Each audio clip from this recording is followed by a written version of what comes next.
આજની ધર્મકથા. પ્રણામ. પરમ પૂજ્ય આચાર્ય ભગવાન શ્રીમદ વિજય વાદી દેવ સુરીશ્વરજી મહારાજા. બહુ જ ઓછું પ્રચલિત એવું નામ. આપણને જ્યારે પરંપરાના નામો સામાન્યપણે બોલવાના આવે તો બીજા અનેક નામો આપણને યાદ હોય, એસ્પેશિયલી કલિકાલ સર્વજ્ઞ ને આ બધા નામો બધાને યાદ હશે, પણ વાદીદેવ સુરી મહારાજ સાહેબનું નામ બહુ ઓછાની જીભે રમતું હશે, કારણ કે બહુ ઓછાના હૃદયમાં વસેલું હશે. આ ચરિત્ર લેવાનું મૂળ કારણ 900 વર્ષ પૂર્ણ થયા એક એવા પ્રસંગને કે જે પ્રસંગના કારણે આજે શ્વેતાંબર સંપ્રદાય તરીકે વિદ્યમાન રહી શક્યો છે.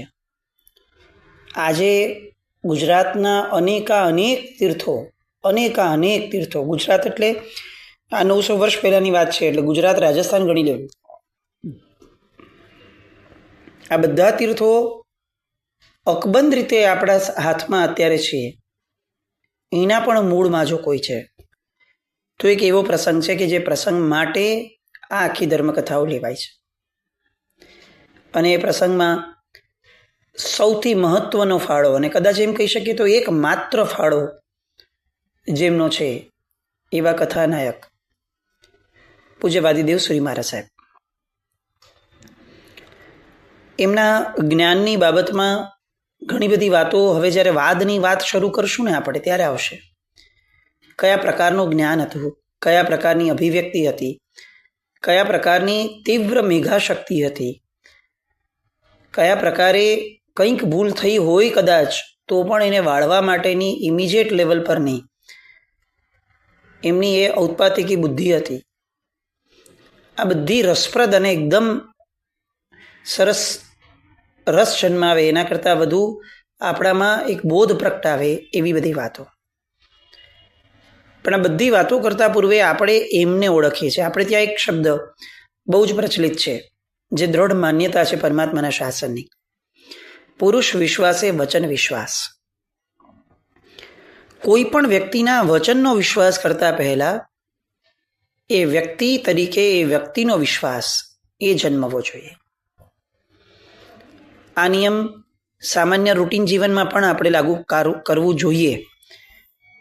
તમે જુઓ, આપણા ભૌતિક ક્ષેત્રના અનુભવો પણ આવા છે કે સામાન્યપણે કોઈ એક વ્યક્તિ સાથે આપણો કોઈક અનુભવ થયો હશે, પછી આપણે મનમાં એનો અનુભવ સાચવીને રાખ્યો કે આ માણસ આવો છે. ભવિષ્યની અંદરમાં જ્યારે પણ એની હારે વ્યવહાર કરવાનો થાય અથવા કોઈકે એની હારે વ્યવહાર કરવાનો થાય તો જેવું એ વ્યક્તિનું નામ આવે તરત જ આપણા મોઢામાંથી અનાયાસે પણ નીકળી જાય કે આ માણસ આવો છે, સંભાળીને કરજો, અથવા આ માણસ ખરેખર બહુ સારો છે, તમે બહુ પ્રેમથી કરજો. સારી કે નરસી કોઈ પણ છાપ આપણા મગજની અંદરમાં બહુ જ અંકિત થયેલી હોય છે. આપણું મન છે ને એ બ્લોટિંગ પેપર જેવું છે. એક વારના અનુભવને, 2 વારના અનુભવને એવો આપણે છાપી લઈએ છીએ એનામાં કે પછી બીજો અનુભવ થાય એ વ્યક્તિ સાથે એની પૂર્વે જ આપણું જજમેન્ટ આવી ગયું હોય. અલબત્ત આ બહુ ઇષ્ટ કે ઈચ્છનીય છે એવી વાત નથી, પણ મુદ્દો આ છે કે વ્યક્તિના આધાર ઉપર આપણે એના સાથેના પ્રસંગોને રિમાર્ક આપીએ છીએ. વ્યક્તિના વિશ્વાસે એના વચન ઉપર વિશ્વાસ રખાય. અને એટલે જ આ જ આધાર ઉપર બૃહદ શાંતિની અંદરમાં એક સરસ મજાનું પદ મળ્યું છે આપણને: મહાજનો યન ગતઃ સપંથા. મહાપુરુષો એ જે દિશામાં ગયા છે એ દિશામાં જવું એ જ માર્ગ છે. કેમ? કારણ કે વિશ્વસનીય હતા. પછી હવે એમના માર્ગની છણાવટ ન હોય કે આવું બરાબર છે, એ લોકોએ કર્યું તો ઠીક છે, પણ હવે આપણે કરવું કે ન કરવું, આપણી માટે સારું છે કે નહીં, ઓવરઓલ આ માર્ગ સારો છે કે નહીં, આવી કોઈ ચર્ચા વિચારણાઓને સ્કોપ ન હોય. પુરુષ વિશ્વાસે વચન વિશ્વાસ. તો આ બધી પ્રસંગોની ધારા ઘટમાળ જે આપણે લઈએ છીએ એ આપણી અંદરમાં પૂજ્ય વાદીદેવ સુરી મહારાજ સાહેબ માટેનો એક અઠંગ વિશ્વાસ ઊભો થાય કે આ ઉત્તમ પાત્ર હતા. કારણ કે એમની ઉત્તમતાની એ વાતો જે આવશે એ પૂર્વે આપણું એક બેકગ્રાઉન્ડ અંદરમાં પાત્રતાનું તૈયાર થયેલું હોવું જોઈએ, એમના પ્રત્યેના અહોભાવનું હોવું જોઈએ. કોઈ પણ કથા મૂળ એની માટે છે કે આપણને તે તત્વ પ્રત્યે અહોભાવ થાય, તે પ્રસંગ પ્રત્યે અહોભાવ થાય, એની છાપ આપણા મનમાં દીર્ઘકાળ સુધી રહે અને એના કારણે આપણા સ્વભાવમાં અનાયાસે પણ કેટલાક પરિવર્તન આવવાના શરૂ થાય. એક પ્રસંગ એમના જ્ઞાનની અને મેઘાશક્તિનો. સિદ્ધરાજ જયસિંહનું રાજ્ય હતું પાટણ, પંડિતોની રાજ્યસભા, અને એ રાજ્યસભામાં એકવાર ભાગવત દર્શનનો પંડિત દેવબોધી, એ પોતે ખૂબ વિદ્વાન છે અને આખા નગરની અંદરમાં અથવા આખા રાજ્યની અંદરમાં મારાથી વધુ વિદ્વાન કોઈ નથી, આવો એક મદ એને હતો. અને એ મદને છતો કરવા, ઠસાવવા, એ મદને પ્રસ્થાપિત કરવા માટે એણે એક કાર્ય કર્યું. એણે અચાનક જ રાત્રિના સમયે રાજ્યસભાની બહાર પાટિયાની ઉપર એક શ્લોક લખીને રાખ્યો અને નીચે લખ્યું કે આ શ્લોકનો જો કોઈ સત્ય અર્થ બતાવશે તો એને હું સાચો પંડિત ગણીશ. શું છે કોઈ આ નગરીમાં આવું સાચો પંડિત? સવાર પડી, ચકચાર થઈ, લોકોએ વાંચ્યું. સિદ્ધરાજ જયસિંહને માણસોએ સમાચાર આપ્યા. સિદ્ધરાજ જયસિંહ પણ વાંચવા ગયા. શ્લોક એવો હતો: એક દ્વિ ત્રિ ચતુઃ પંચ વણમેન ક મનેન કાહા દેવ બોધે મયી કૃત્યે ષણમેન ક મનેન કહ.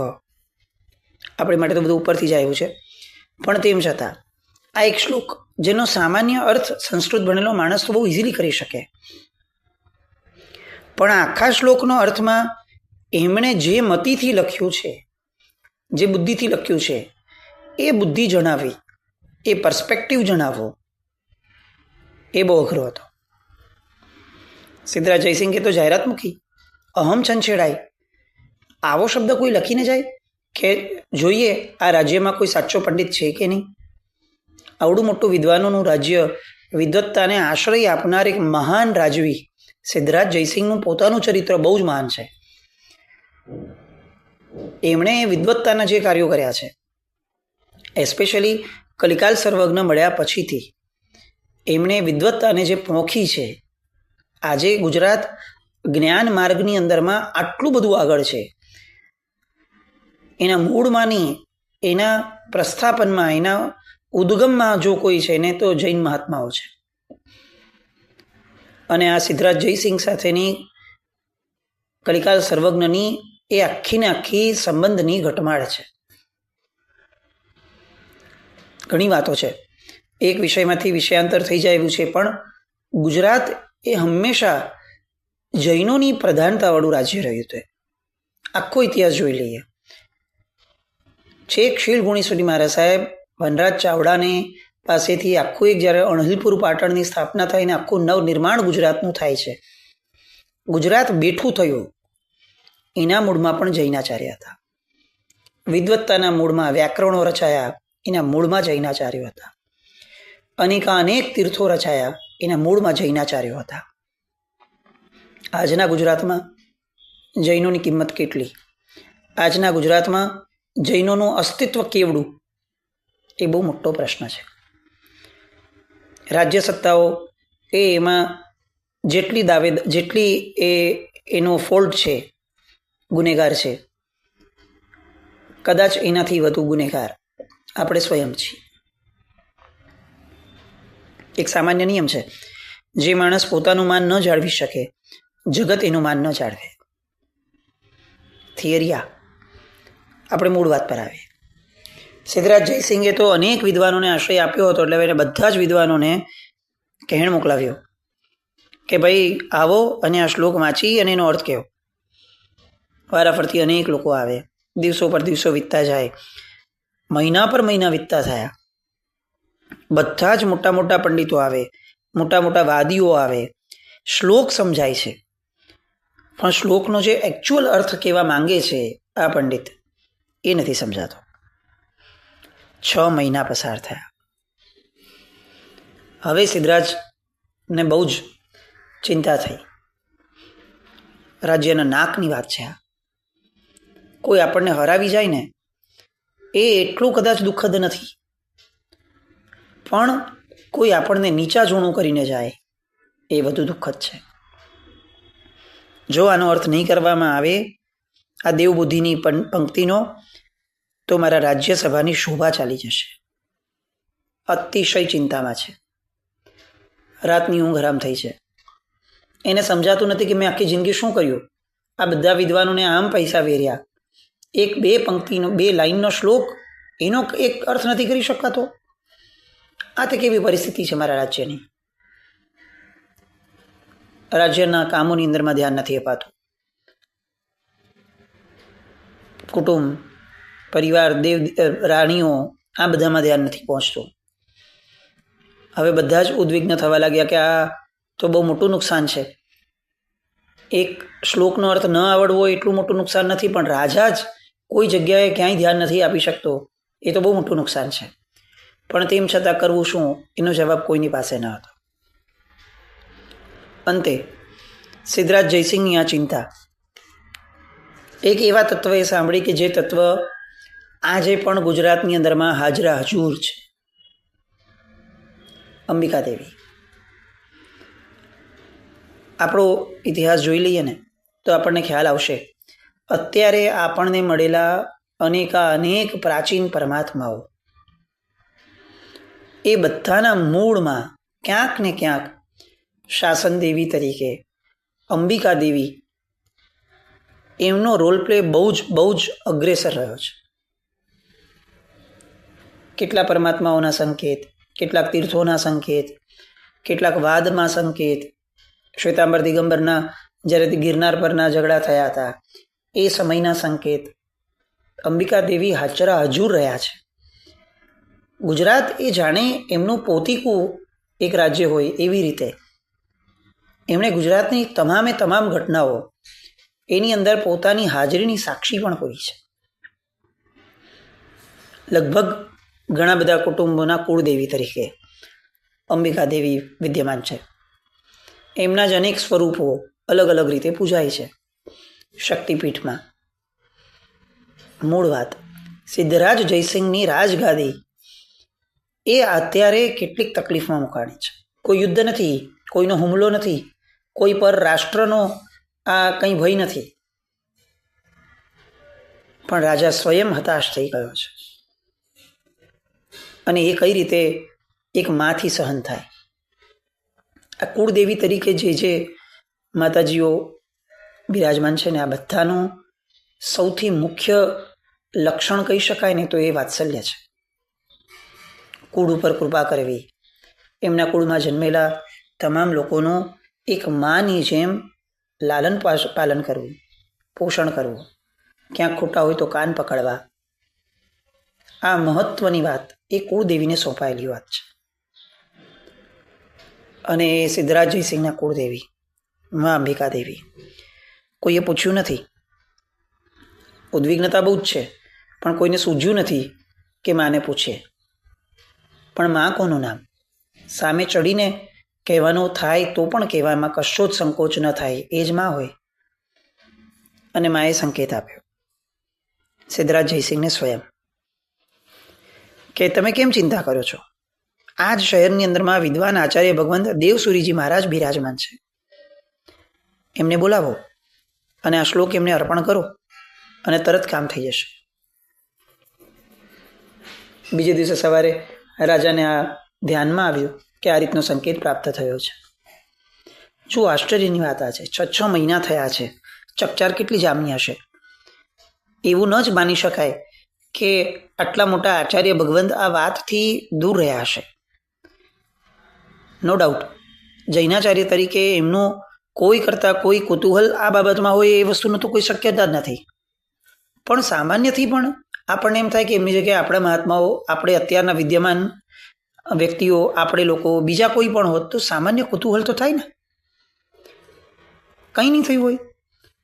અચ્છા, પોતે એટલા બધા જ્ઞાની છે કે અંબિકા દેવીએ સંકેત આપ્યો કે જો આ જ્ઞાની છે તો એમને પોતાને તો ખબર જ હશે કે હું તો આરામથી કરી શકું એમ છું. એક વિચાર એવો પણ હોઈ શકત કે હું જાઉં અને આનો અર્થ કરું તો આખા રાજ્યમાં જૈન શાસનનો જય જયકાર વર્તી જાય. આપણને પણ આવું લાગે કે મહાત્માને આવડતું હતું તો મહાત્માએ સામેથી જઈને કેવું જ જોઈતું હતું, કેટલું પ્રસ્થાપિત થઈ જાત કે જૈનો વિદ્વાન છે. આમાંનું કંઈ ન થયું. કથાઓ છે ને આ રીતે જ વિચારવાની છે. આપણે જે વસ્તુ કરીએ છીએ એ આપણા પૂર્વજોએ કરી હતી કે નહીં, આપણે જે વિચારોને ઈષ્ટ માનીએ છીએ એ આપણા પૂર્વજોએ એને ઈષ્ટ માન્યા હતા કે નહીં, એ સમજવા માટે જ તો આખો ઇતિહાસ છે. આપણી સ્વચ્છંદતા એ માઝા ન મૂકી જાય, એના માથે કોઈકનું નિયંત્રણ રહે એટલા માટે ઇતિહાસ છે. આપણને જે વિચાર આવે છે કે આ રીતે કરવું જોઈએ, એ સૌથી પહેલો ચેક કરવાનો છે કે પૂર્વમાં કોઈએ કર્યું છે આવું. જો પૂર્વમાં કોઈએ નથી કર્યું તો આપણે નથી કરવું.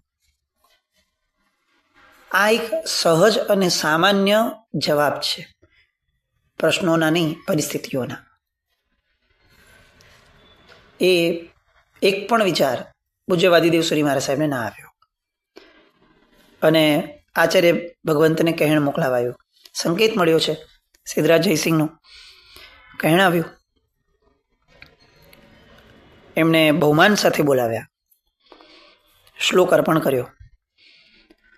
આખી સભા મીટ માંડીને બેઠી છે કે ભાઈ આ આટલા પંડિતો તો ફેલ ગયા, કોઈ નથી કરી શક્યું, અને આ આવી રીતે કહે છે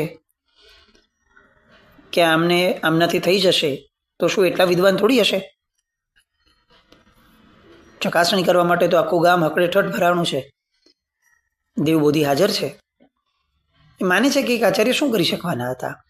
આ તો એ લોકો પોતાની પોથી લઈને બેઠા હોય, પણ મેં જે લખ્યું છે એનો અર્થ કરવાની શક્તિ કેવી રીતે હશે એમનામાં? અહંકાર બધું ભૂલવી દે, ક્યારેય કોઈને મોટો ન થવા દે. કોઈ પણ વ્યક્તિને, પરિસ્થિતિને, કોઈને અહંકાર ક્યારેય મોટો ન થવા દે. અને દેવબોધી પણ એ ઠાઠથી બેઠા છે, રાજ્યસભા પણ ભરાણી છે. જેવો આચાર્ય ભગવંતને શ્લોક અર્પણ કરાયો, તરત જ આચાર્ય ભગવંતે એ શ્લોકનો અર્થ કીધો. અર્થ એમ હતો, જો હવે આપણે શ્લોક સાથે ટેલી કરીએ એટલે આપણને પણ કેટલોક સમજાય. એક દ્વિત્રી ચતુઃ પંચ ષણમેન કમને ન કાહા. કોઈ એક દર્શનને પ્રમાણ માને છે, કોઈક 2 દર્શનને પ્રમાણ માને છે, કોઈક 3, 4, 5 અને 6 દર્શનને પ્રમાણ માને છે. આનો અર્થ થયો. ષડ દર્શનની આ વાત છે. અહીંયા ક્યાંય ઉલ્લેખ નથી કે આ 6 વાત 1, 2, 3, 4, 5, 6 એ શેની વાત છે, એ કોઈ કરી નતું શક્યું. આ રહસ્યાર્થ છે જે પૂજ્ય વાદીદેવ સુરી મહારાજ સાહેબે કાચી સેકન્ડે કર્યો કે 1, 2, 3, 4, 5, 6 અલગ અલગ દર્શન છે, લોકો એને પ્રમાણ માને છે. પણ દેવબોધે મયી ક્રુદ્ધે ષણમેન કમને ન કહ.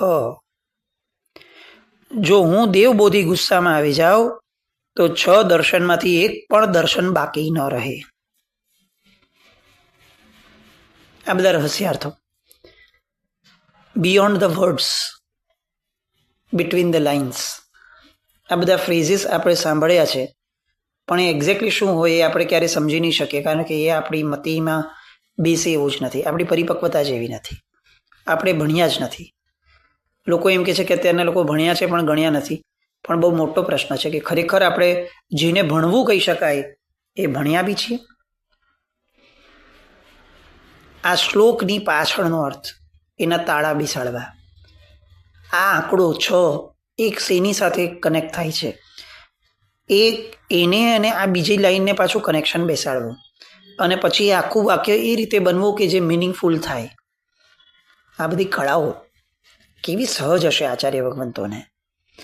આ બધા રહસ્યાર્થો, તાત્પર્યાર્થો, ઐદમ પર્યાય અર્થો, આ બધાને તત્વ સાથે આ લોકોએ કેટલું બધું મનની અંદરમાં રહસ્યો ખોલીને ભણ્યું હશે.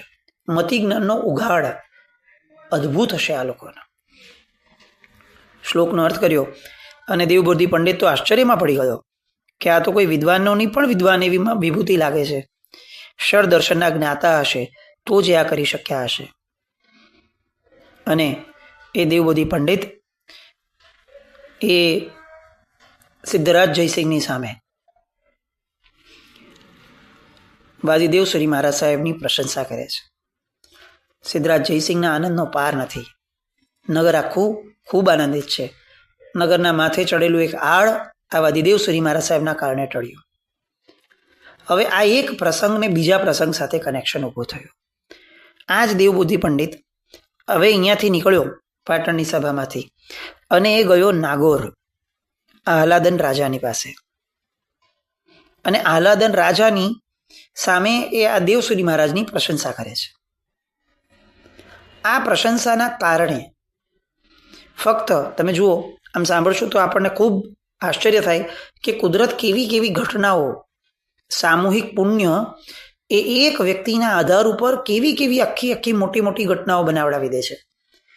આહલાદન રાજાના કાનની અંદરમાં વાદીદેવ શ્રી મહારાજ સાહેબની પ્રશંસા છે ગઈ અને આહલાદન નગરના આહલાદન રાજાએ, એ નાગોરના રાજાએ વાદીદેવ શ્રી મહારાજ સાહેબને આમંત્રણ આપ્યું. આવા સુગ્ન અને વિચારક પુરુષ એ અમારા આંગણે પધારે. હવે વાદીદેવ શ્રી મહારાજ સાહેબ એ આમંત્રણને સ્વીકારે છે કે નહીં, કારણ કે આમંત્રણ જે મોકલ્યું ને એ બહુ જ સરસ વાતો છે. સિદ્ધરાજ જયસિંહના રાજ્યની અંદરમાં આવી રીતે બીજાના રાજ્યમાં જઈ એને આમંત્રણ આપવું, એમને કન્વિન્સ કરવા, આ બધી વાતો અને એના આધાર ઉપર એક આખી ઘટના બને છે જે વાદીદેવ શ્રી મહારાજ સાહેબના ફક્ત અસ્તિત્વની, એમની હાજરીની કિંમત શું હતી એ આપણી માટે અહો આશ્ચર્યમ કહી શકાય એવી વાત તરીકે સાબિત થશે. ફક્ત એક વ્યક્તિના અસ્તિત્વની કિંમત શું હોય અને એ એક અસ્તિત્વની કિંમતથી હજારો લાખો લોકો કઈ રીતે પ્રભાવિત થઈ શકે, એની માટે ફરીથી મળશું. જીના જ્ઞાન બોલે તમે ચાહે તો જય નમ જય યતિ શાસન.